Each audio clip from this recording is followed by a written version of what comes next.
పెళ్లి క్లారిటీ ఇచ్చిన తెలుగు హీరోయిన్. నిప్పు లేనిదే పొగరాదంటారు కానీ నిప్పు లేకున్నా పొగను సృష్టించగలరు మన సోషల్ మీడియాలో నెటిజన్లు. వార్తల కోసం ఏం చేయడానికైనా, రూమర్స్ సృష్టించడానికైనా కొందరు వెనుకాడరు. అయితే ఎలా పుడతాయో, ఎప్పుడు పుడతాయో కానీ సినీ సెలబ్రిటీల గాసిప్స్ పై మాత్రం అందరిలోనూ ఆసక్తి రేపుతోంది. ముఖ్యంగా ఎఫ్ఐఆర్లు, చెట్టాపట్టాలు, ప్రేమలు, పెళ్లిళ్లు చేసుకున్నారంటూ సెలబ్రిటీల జీవితాలపై బోలెడు గాసిప్స్ వస్తూనే ఉంటాయి. వర్ధమాన హీరోయిన్లందరూ ఏ హీరోతో నటించినా అతడితో ఎఫ్ఐఆర్ ఉందంటూ ప్రచారం వచ్చేస్తుంది. బాలీవుడ్లో ఈ సంస్కృతి ఎక్కువ. అక్కడ పెళ్లి కాని హీరోలు ఎక్కువ మంది ఉన్నారు. అందుకే కలిసి నటించగానే ఎఫ్ఐఆర్లున్నాయంటూ రూమర్స్ బయటకు వస్తాయి. తెలుగులో ఆ బాధ తక్కువే. ఎందుకంటే 80% మన టాలీవుడ్ అగ్ర హీరోలకు పెళ్లిళ్ళైపోయాయి. అందుకే వాళ్లతో కలిసి నటించిన హీరోయిన్లకు ఎఫ్ఐఆర్లు అంటగట్టే సాహసం మనోలు చేయడం లేదు. ఈ లెక్కన పెళ్లి అయిపోయిన మన హీరోలు అదృష్టవంతులనే చెప్పాలి. టాలీవుడ్లో పెళ్లి కాని మోస్ట్ ఎలిజిబుల్ బ్యాచ్లర్ ఎవరైనా ఉన్నారంటే అది దేవిశ్రీ ప్రసాదే. మొన్నటి వరకు ఆయనకు చార్మితో ఎఫ్ఐఆర్ ఉందని, ఆమెనే పెళ్లి చేసుకుంటాడని వార్తలు గుప్పుమన్నాయి. దీన్ని వారిద్దరూ ఖండించారు.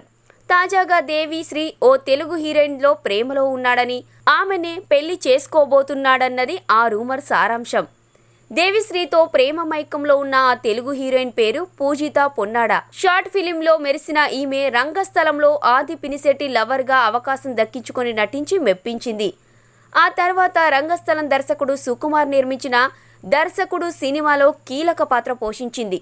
తాజాగా వేర్ ఇస్ ద వెంకటలక్ష్మి సినిమాలో హీరోయిన్గా చేసింది. అయితే దేవిశ్రీకి సుకుమార్కు దగ్గర స్నేహబంధం ఉంది. పూజితాను దేవియే రికమెండ్ చేసి సుకుమార్ సినిమాలో నటింపజేస్తున్నాడని, వారిద్దరికీ ఎఫ్ఐఆర్ ఉందన్న వార్తలు గుప్పుమన్నాయి. అయితే దీనిపై తాజాగా పూజిత పొన్నాడ స్పందించింది. దేవిశ్రీ సార్తో నాకు రంగస్థలం 100 డేస్ ఫంక్షన్లో మాత్రమే పరిచయమైందని, అంతకుముందు తాను దేవిశ్రీతో ఒక్కసారి కూడా మాట్లాడలేదని పూజిత వివరణ ఇచ్చింది. నాకు దేవిశ్రీతో సంబంధం ఉందని ఫోటోలు మార్పింగ్ చేసి వదిలారని, ఒకప్పుడు చాలా బాధపడ్డా. ఇప్పుడు పాపులారిటీ వస్తుందని అలాంటి రూమర్స్ వదిలేశానని చెప్పుకొచ్చింది. ఇలా తనకు దేవిశ్రీకి అస్సలు ఎలాంటి ఎఫ్ఐఆర్ లేదని పూజిత క్లారిటీ ఇచ్చింది. అయితే ఇలాంటి గాసిప్స్ను ఎంజాయ్ చేస్తానని, రియాక్ట్ కానని ట్విస్ట్ ఇచ్చింది. సో ఫ్రెండ్స్, ఈ వీడియో కనుక మీకు నచ్చితే దయచేసి మా వీడియోని మీ ఫ్రెండ్స్కి షేర్ చేయండి, లైక్ చేయండి, కామెంట్ కూడా చేయండి. మీ కామెంట్లు మాకు చాలా అవసరం. అలాగే మా ఛానల్ని సబ్స్క్రైబ్ చేయడం మర్చిపోకండి. ఎప్పటికప్పుడు మా వీడియోలు మీకు అందాలి అంటే తప్పకుండా బెల్ ఐకాన్ మీద క్లిక్ చేయండి friends. Please subscribe to Public Talk TV. Please like, share and subscribe Public Talk TV. Please subscribe Public Talk TV. Please subscribe Public Talk TV.